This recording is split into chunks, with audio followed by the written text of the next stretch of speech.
We are all prepared to die. With one turn of that key, 2 million of your people will die instantly. What key? That key! Who's taken the key? I have a weakness for blondes and women without mustaches. Get me 12 sweets. Better yet, the entire floor. Here, my desert blossom. Give the change. Have you ever considered joining a head? We were going to the Mecca, see, and the plane is full of Arabs with these animals. Goats, sheep, chickens. I mean, they don't go anywhere without their goddamn animals. We had to put plastic in the cabins. You know, they urinate, they defecate. How was London? Full of Arabs. We like house very much. When you can move out. Excuse me? The Habibs would like to buy the house, George. It's exactly what they've been looking for. Yes, when you can move. We need house a week from Wednesday, and my wife wants flour dishes in kitchen. You sell, we pay top dollar. Mr. Habib, look at the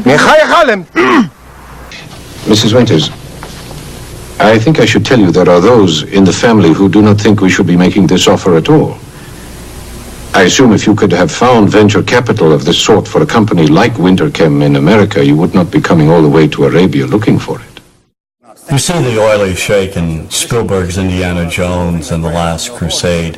You see the money-grubbing sheik who's out to commit all kinds of terrorism and launch a missile in earnest in the army. Gentlemen, behold my special club, the Pluton missile. With it, I will bring the infidels to their knees and be leader in the Arab world. One of the myths in the 70s was that the Arabs are coming over, buying up chunks of America. And of course, this was reflected in the cinema. The Arabs have taken billions of dollars out of this country, and now they must put it back! Listen to me, goddammit. The Arabs are simply buying us. There's only one thing that can stop them. You! The rage of Americans in response became one of the most famous scenes in movie history.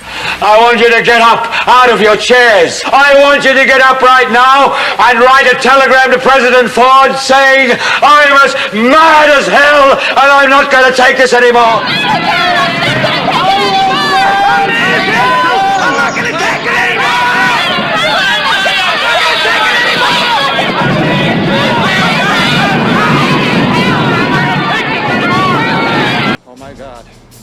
They found me. I don't know how, but they found me. Look hard, Marty! Who? Who do you think? The Libyans! Holy shit! I'll roll their fire!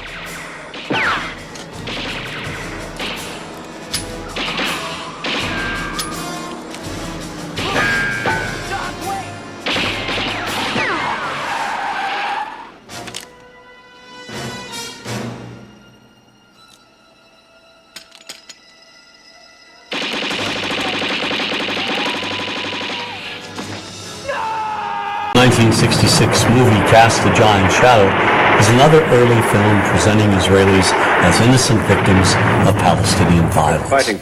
Kirk Douglas is an American military specialist, and he goes to assist the Israelis. Some of the dialogue in this film reads like it came straight from the Public Relations Department of the Israeli government. Now here's a country surrounded by 5 Arab nations ready to shove them into the Mediterranean. No guns, no tanks, no friends, nothing. People fighting with their bare hands for a little piece of desert. The Palestinians in this movie are the lowest of the low. We see them solely as vicious gunmen, wide-eyed maniacs. They will kill anyone, anywhere, anytime, for any reason.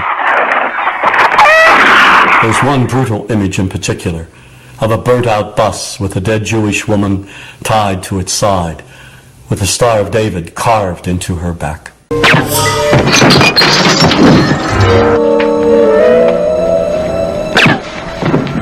The movies that we see basically follow Washington's policies.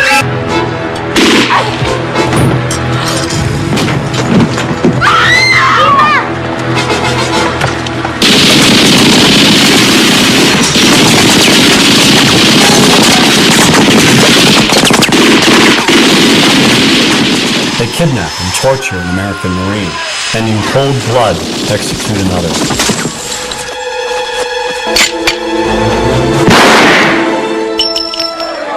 And they burn the American flag right in front of the American embassy, and then dispatch a suicide bomber to blow it up.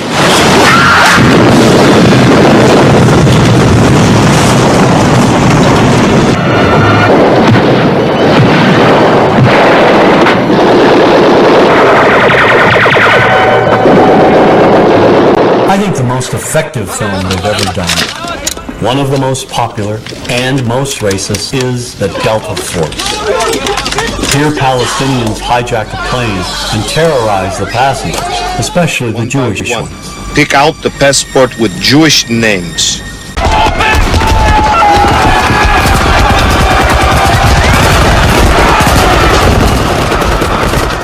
The film was written by former Secretary of the Navy, James Webb. The action takes place in Yemen, a real country in the Middle East. There are violent demonstrations at the American embassy, and the Marines, led by Samuel L. Jackson, they're called in to evacuate the American employees. And as they try to do so, the Marines open fire on the crowd and kill scores of Yemenis, including women and children. And in the investigation that follows, Tommy Lee Jones, the lawyer who represents the Samuel Jackson character, goes to Yemen to investigate. The movie leads us to believe what seems obvious, that the Marines committed this atrocity. Armed American Marines, they were shooting at his people. They were just trying to defend themselves. During his investigation, Jones's character sees a little girl with only one leg. He follows her, comes upon a hospital ward full of civilian victims. He finds an audio tape by the bed of one of the victims. And when the tape gets translated in court, we immediately begin changing our minds about who is responsible for this massacre. To kill Americans and their allies, both civil and military, is duty of every Muslim who is able. We discover that the Yemeni civilians aren't so innocent after all. It turns out they fired on the Marines first. And in a moment that will live in Hollywood infamy, we suddenly learn that the little girl we've been sympathizing with, the very girl whose humanity and innocence may have broken down our stereotypes, well, she's no better than those other Yemeni terrorists.